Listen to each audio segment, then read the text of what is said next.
Assalamualaikum warahmatullahi wabarakatuh.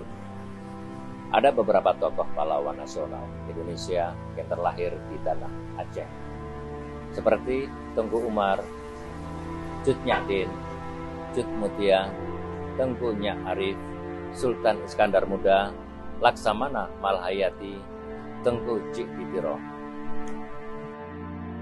Dan pada hari ini, kami berkesempatan berziarah di makam pahlawan nasional Tengku Nyak Arif.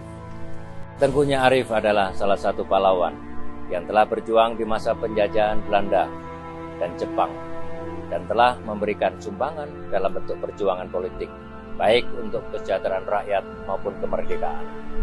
Beliau juga sebagai Presiden Gubernur Aceh yang pertama periode 1945 sampai dengan 1946 pasca kemerdekaan Republik Indonesia. Dalam sebuah kutipan pidato beliau yang merupakan pesan perjuangan kepahlawanan, yaitu Indonesia merdeka harus menjadi tujuan hidup kita bersama. Bangsa yang besar adalah bangsa yang menghargai jasa para pahlawannya. Mari kita jadikan momentum ini dengan memperkokoh persatuan untuk membangun negeri dengan semangat kepahlawanan.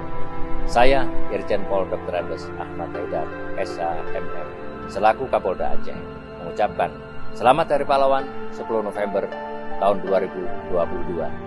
Pahlawanku, teladanku. Wassalamualaikum warahmatullahi wabarakatuh.